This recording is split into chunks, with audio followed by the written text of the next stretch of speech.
The Silent Challenge. The dojo was immersed in a heavy silence, broken only by the rhythmic sound of the breathing of the students training on the mat.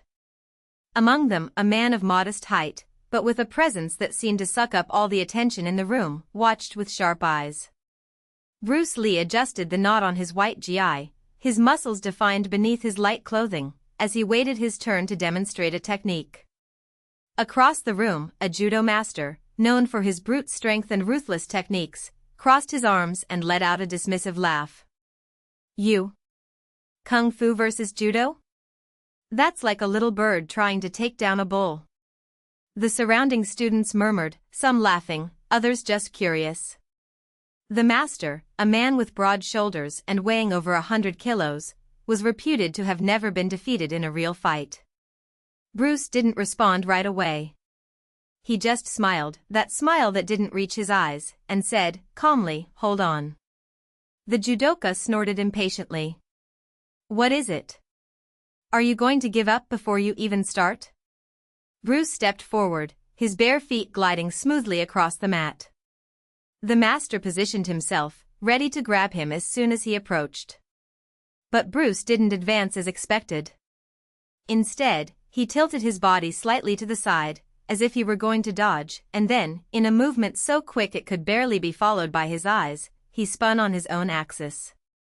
The judoka felt the world turn upside down before he even understood what was happening. One moment, he was in the air, Bruce's shoulder digging into his abdomen, and the next, his heavy body hit the mat with a dull thud. The impact knocked the air from his lungs. Silence. The students' eyes widened. Some looked at each other in disbelief. The judo master coughed, trying to catch his breath, while Bruce stood up as calmly as before. There was no arrogance in his gesture, just the certainty of someone who knew exactly what he had done. Judo is a powerful art, Bruce said, extending his hand to help the man to his feet. But strength isn't just in size. It's in how you use it.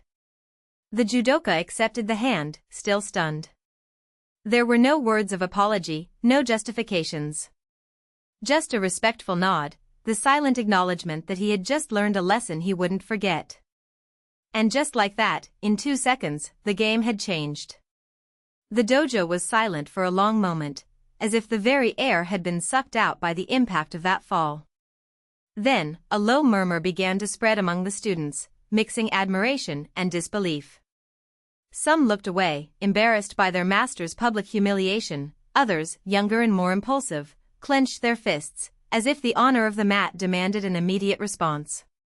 Among them was Ron, an advanced brown belt student known for his impeccable technique and explosive temper. He took a step forward, muscles tense beneath his white judogi. His dark eyes fixed on Bruce with an almost physical intensity. That was disrespectful, said Ron, his voice low but full of venom. You are not one of us. You don't know what it means to step on this mat. Bruce didn't move.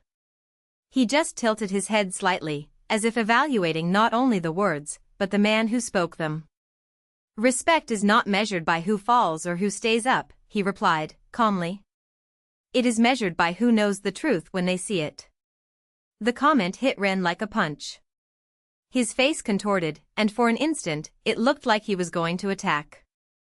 But then, something in his expression changed. A shadow of doubt crossed his eyes. He took a step back, his fists still clenched, but his anger giving way to something more complex, curiosity. The master, now standing, coughed again, but this time more firmly. He raised his hand, asking for silence. Enough, he said, his voice hoarse but authoritative. Bruce is right. Judo is not about pride. It's about efficiency. He looked at the students, one by one, as if daring them to disagree. And today, he showed us that. Ren lowered his head, but didn't completely surrender. Instead, he turned to Bruce, his eyes still burning. I want to learn this, he said, his voice rough. I want to know how you did that. Bruce smiled, a brief and genuine gesture. So you've already started. The following days were filled with tension and transformation. Ren became a constant presence at Bruce's side, watching every movement, every breath, as if he could decipher the secret behind that seemingly simple technique. Other students, initially suspicious, began to approach too, attracted by the promise of something new. But not everyone was willing to accept the change. A group of older black belts, led by a man named Kato, saw Bruce as a threat to the dojo's tradition. Kato, a renowned judoka in the region, had a reputation for being unyielding, a guardian of the true principles of judo. To him, Bruce's technique was an affront, a distortion of the martial art he had dedicated decades to mastering. "That's not judo," Kaito said one night, as Bruce demonstrated a modified uchimata to a group of students. "It's acrobatics. A fair trick." Bruce stopped mid-motion, letting the student he was practicing with stand up slowly. He looked at Kaito, not angry, but with a firmness that made the older man hesitate. "Judo was created to be adaptable," Bruce said. Jigoro Kano did not want his students to be slaves to rigid techniques. He wanted them to be efficient. "May they win." Kaito snorted. "You speak as if you understand the founder. But you're nothing but a lucky foreigner." The word foreign hung in the air like a blade. Some students cowered, expecting an explosion. But Bruce just smiled, a gesture that didn't reach his eyes. "Luck has nothing to do with it," he said. "And if you think that judo only belongs to those who were born here, then you haven't understood anything that Kano taught." Kaito gritted his teeth. For a moment, it looked like he was going to attack. But then, to everyone's surprise, he took a step back. "Let's see what happens in the tournament," he said, his voice cold. "If your technique is as good as you say, prove it on the mat. Against me." The regional judo tournament was the most important event of the year for the dojo. Hundreds of competitors from across the province gathered to test their skills, and the pressure was immense. Ron, now one of Bruce's most dedicated students, was among those signed up, as was Kaito, who had spent weeks training in secret, determined to expose Bruce's deception in front of everyone. On the day of the competition, the gym was packed. The air smelled of sweat and tension, and the constant murmur of voices created a cacophony that only increased the anxiety. Bruce, sitting in a corner with his students, observed everything calmly. Ron, beside him, looked like he was about to vomit. "You're going to be fined," Bruce said, without taking his eyes off the mat. "Remember, judo is not about winning. It's about not being defeated." Ron nodded, but his hands were shaking. Ren's first fight was against an experienced opponent, a black belt from another dojo. The two clashed fiercely, but Ron, despite his improved technique, was defeated by a well-executed suinage.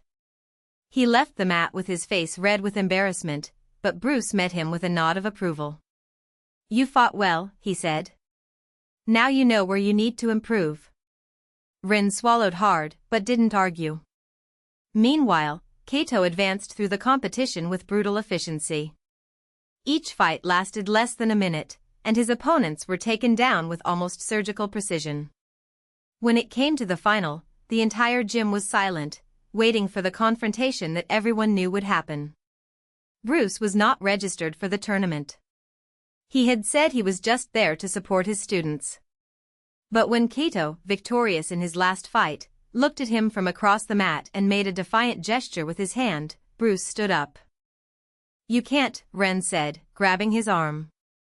"He will destroy you." Bruce looked at the young student and smiled. "Perhaps. But he won't beat me." The audience erupted in applause and boos when Bruce stepped onto the mat. Kaito was waiting for him, his body tense like a spring about to be released. The two stared at each other for a long moment, until the referee gave the signal. Kaito attacked immediately, attempting a powerful soto-gari. Bruce dodged with a fluid movement, using his opponent's own momentum against him. Kaito fell, but rolled away before Bruce could apply a headlock. He jumped to his feet, eyes burning. "You can't run away forever," he growled. "I'm not running away," Bruce replied. "I am waiting." Kaito attacked again, this time with an uchimata that made the audience hold their breath. Bruce blocked, but the impact sent him back several steps. Kaito didn't let up. He charged forward, trying to grab Bruce's judogi for an ippon sui nage. Bruce dodged at the last second, but Kaito managed to grab his sleeve. For a moment, it seemed like Bruce was lost. Kaito pulled hard, trying to unbalance him. But then, Bruce did something unexpected. Instead of resisting, he let himself fall backwards, using Kaito's own weight to throw him over his shoulder. The crowd screamed as Kaito flew through the air and landed on his back on the mat with a thud that echoed throughout the gym. The referee rushed over to check, but Kaito was already standing up, his face pale with shock. Bruce reached out his hand, as he had done at the dojo weeks before. Kaito looked at his hand for a long moment, as if he couldn't believe what had just happened. Then, slowly, he accepted the help. How? He began, but didn't finish the sentence. Judo is about using your opponent's strength, Bruce said. You are strong, Kaito. But you haven't learned how to use it yet. Kaito lowered his head, but there was no anger in his gesture. Just resignation. And, perhaps, the beginning of a new understanding. In the months that followed, the dojo underwent a transformation. Kaito, once one of Bruce's fiercest critics, became one of his most dedicated students. Ron, now a black belt, began teaching his own version of the technique he had learned, adapting it to his style. And Bruce, although still seen as an outsider by some, had become an indelible part of the dojo's history. One night, after a particularly intense training session, Bruce was alone on the mat, setting up the mats. Kaito entered, hesitantly, as if he wasn't yet used to the new dynamic between them. I was wrong, he said finally. About you. About judo. Bruce stopped what he was doing and looked at him. No, he said. You weren't wrong. You were just stuck in an idea of what judo should be. Now, he's starting to see what he can be. Kaito nodded, a brief, almost imperceptible gesture. Then, to Bruce's surprise, he knelt on the mat and bowed deeply. OSS, he said, his voice hoarse. Bruce returned the gesture, and for a moment, there were no more words. Just the silence of the dojo, and the understanding that sometimes a single fall can change everything. Final chapter, The Path of Respect. The following months were of silent transformation. Kaito didn't become a perfect student overnight, but each training session brought a new layer of humility. He was still intense, still demanding a lot of himself, but now he channeled that energy into something bigger than victory. Bruce, in turn, learned to see beyond the surface. Kaito's pride was not arrogance, but fear of failure. And, little by little, the two began to understand each other. It was in a regional tournament that the real test came. Kaito faced an older opponent, a state champion, known for his relentless technique. The fight was even, but in the third minute, Kaito made a mistake. He left an opening, and the opponent projected him with a perfect suinage. The fall was hard, and for an instant, Bruce saw the same flash of anger in Kaito's eyes as before. But then, something different happened. Kaito stood up slowly, took a deep breath and bowed sincerely to his opponent. When he returned to the corner, Bruce said nothing. He just nodded. You fought well, was all that needed to be said. In the final, Kaito faced a rival from another academy, an agile boy who used speed to compensate for his lack of strength. The fight was tactical, with both looking for gaps. On the golden score, Kaito finally found the right moment, a clean uchimata, executed with precision. The victory was his, but it wasn't the trophy that mattered. On the way back, Kaito broke the silence. I still don't like losing. Bruce smiled. Nobody likes it. But now you know what to do with it. Years later, Bruce's dojo was full of students, and among them, a young black belt helped with training. Kaito, now older, with scars from competitions and a more serene posture, still trained there. He didn't become a world champion, but he found something more important, a path. And sometimes, when the dojo was empty, he would still kneel on the mat and bow, not to Bruce, not to judo, but to himself. For the boy who one day fell and learned to get up. The weight of falls. Kato never forgot the sound of the mat hitting his back the first time Bruce knocked him down. It wasn't a clean blow, nor an elegant one, just a clumsy suinage, executed with brute force, that left him breathless. He remembered the shame burning in his chest, Bruce's voice echoing, "Getting up is part of it. Staying down is a choice." At the time, it sounded like a provocation. Today, I understood it as a truth that I would carry for the rest of my life. The years passed, and Bruce's dojo was transformed. The walls, once peeling, now displayed photos of students in competitions, banners hanging like silent trophies, and a new showman with the handwriting of a Japanese master who had visited the place years before. Judo is the path of softness, but only the strong understand its hardness. Kato helped sweep the floors before classes, watching the younger students stumble into the same mistakes he had made. Some gave up after the first painful fall. Others, like him, returned. The last competition. At 28 years old, Kato decided that this would be his last competition. Not because of a lack of desire, but because he felt that he had already proven to himself everything he needed. The regional tournament wasn't big, no sponsors, no live broadcasts, but for him, it was the end of a cycle. His opponent in the final was a 19-year-old boy, quick as lightning, with an uchimata that resembled his own years ago. Kato smiled when he recognized the sparkle in his opponent's eyes, the same hunger, the same illusion that winning was everything. In the first Niwaza, the young man tried a jujigatame, but Kaito escaped with an expert spin. In the tachiwaza, the boy advanced with an unbalanced kuchiki tausher, and Kaito took him down with an osotogari that made the audience hold their breath. When the referee raised his arm, Kaito felt no euphoria. Just relief. The frustrated boy approached to greet him, but before he could say anything, Kaito grabbed his shoulder. "You will lose a lot before you learn how to win. But if you keep getting up, one day you will understand that falls are the only way to get stronger." The young man frowned, confused. Kaito didn't explain. He just smiled and left the mat. The empty dojo. Years later, the boy from that final appeared at Bruce's dojo. Now a brown belt, he knelt in front of Kaito, who was helping to repair a torn mat. "Sensei. I remember what you said that day. I still don't understand."